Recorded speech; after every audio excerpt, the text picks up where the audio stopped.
Hey guys, how's it going? It's Jay here, and welcome back to another episode of Take 2 on SoundStage.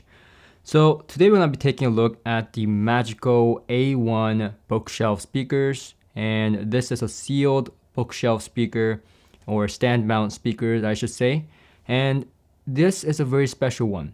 This was reviewed by Doug Schneider on May 1st, 2020, and he does a very good job of describing what the speakers sound like, and it seems like he had a bit of a journey with these speakers himself. So I suggest you go read it. It's a very interesting read, and you can read it by visiting soundstagehifi.com or by clicking on the link below this video in the descriptions. So these Magico A1 stand mount speakers are high-end stand mount speakers. These retail for about 7,400 USD, and if you want the grills, it's 400 USD extra. And I really do hope at that price point, the grills are some exceptional grills. Now, when Doug Schneider offered me to review the A1s, I was all for it because Magicos just have a very special place in my heart when it comes to the imaging and separation capabilities in a speaker. I've never heard something as good as Magico speakers when it comes to that kind of category. So when Doug Schneider from SoundStage offered me to review these speakers, I took a look at the photos and they were stand mount speakers. So I didn't expect them to be breaking my back, but when they arrived and Doug brought them in a pallet, I was scared. And I should have been, because when I took them out, these were really heavy. They were breaking my back. These are 48 pounds. These are serious speakers. So of course the cabinet is extremely rigid, extremely hard. And when I knock on them, yeah, it's dead quiet. It's probably one of the most dead sounding cabinets I've ever heard. Even compared to Wilson Audio, Focal, Alta Alex speakers that I just reviewed. All of these speakers are almost dead quiet, but this is the next level kind of quietness in a cabinet. But of course, that doesn't really kind of tell you anything about how the speaker sounds or performs. Usually that's a good sign, but it doesn't really tell you if it's a good performer.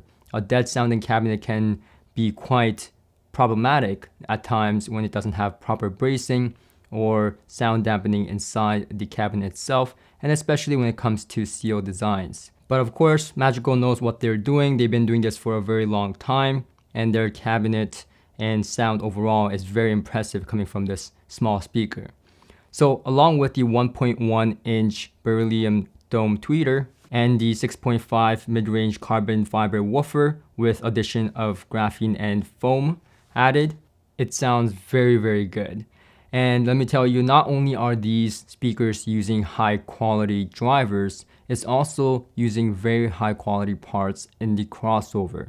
So when I opened them up, at the bottom of the chassis, it was hard to film, so I didn't get to film it, but it is mounted to the bottom of the speaker, and it's using components like Mondorf, M caps, and very high quality inductors and so on. And not to mention that they didn't have to, but they decided to use very good binding post from WBT. So the quality of the components are there, and it sounds incredible. But is this the right speaker for you in terms of sound? So let's talk about that. These speakers, like any Magico speaker, is incredible with separation and imaging. The center imaging is sharp, and each of the imaging elements is like as if I can draw the instrument or the singer very exact. It is within the stage incredibly sharp and revealing. Now, when it comes to sound staging, because these are stand mount speakers, it throws a larger soundstage from what I remember about Magico speakers, because the ones that I had experience with used to be floor standers. So in that, I was very impressed. Now in terms of bass, because these are stand mount speakers, they're rated to go down to 35 Hertz. And I can definitely attest to that claim. And while it may definitely go down to 35 Hertz and definitely have that oomph in the bottom end, in my space and in my system, I didn't find it to be over exaggerated in the bass region. And for me personally, I would have liked a little bit more bass in the lower octave. But again, these are stand mount speakers, it's a sealed design, and what can I ask more from a speaker that punches this hard? And yes, this speaker punches extremely hard. It is very dynamic, very quick bass, and what actually impressed me though is that the overall sound signature in the mid-range is a little bit tad warmer than I remembered Magico speakers to be.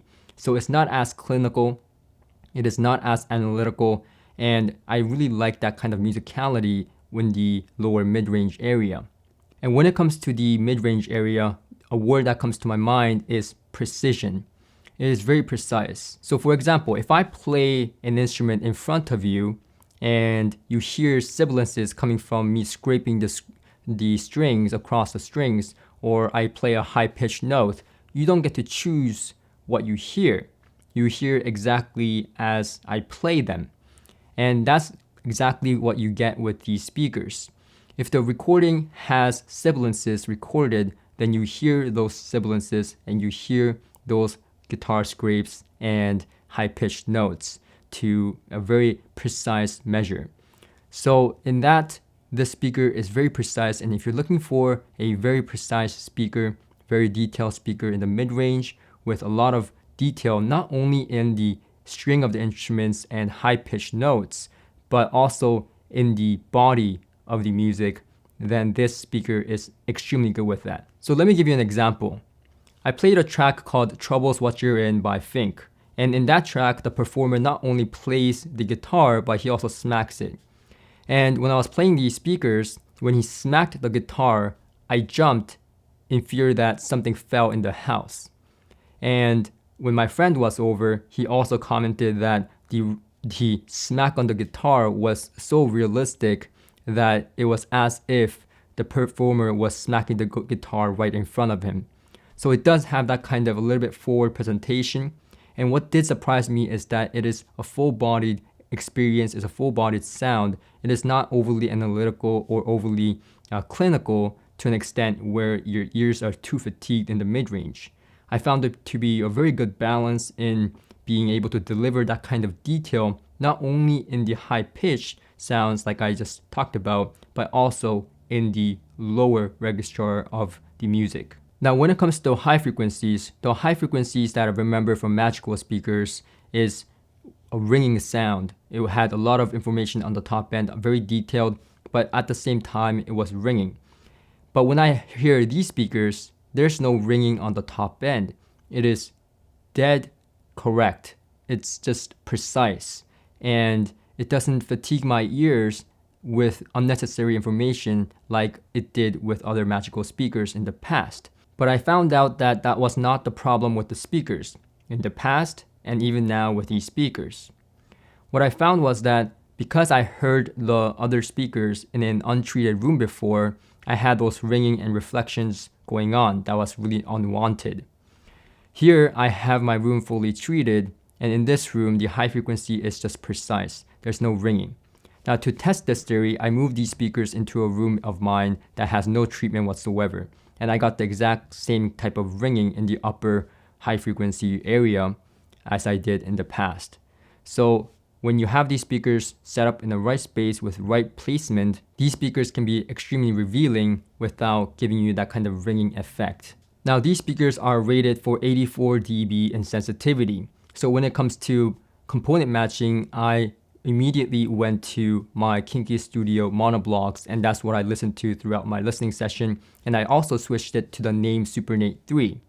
Now, in this case, I actually was surprised that I actually preferred the Kinky Studio monoblocks with these speakers. It was just a lot more dynamic, and I kind of softened the edges a little bit, and it was just a little bit more enjoyable experience and more musical experience to my liking. So just given that these are 84 dB in sensitivity, and that's not the most easiest speaker to drive on paper, you might want to have at least about 150, 200 watts to drive these speakers to a capable level with good headroom and dynamics. Now, other than that, what I do recommend is that you tilt these speakers in to your liking. Now, because these are steel designs, they can be fairly close to the back wall, and I had them come out of the room, and that gave me more sense of depth and imaging and scale. So I do prefer them out into the room a little bit, and having them tilted directly at my ears was a little bit too bright for my liking. So what I do like is having them with minimal tilt. This gives me a wider soundstage and still gives me that pinpoint imaging with these speakers. So I was very happy with that. So my suggestion for placing these speakers is very simple. Play around with the tilt and play around with having them out into the room versus closer to the back wall. And they're not hard to set up at all, like I said. So that's pretty much it. If you like this video, please give us a thumbs up. Make sure to subscribe, and I'll see you guys on the next one.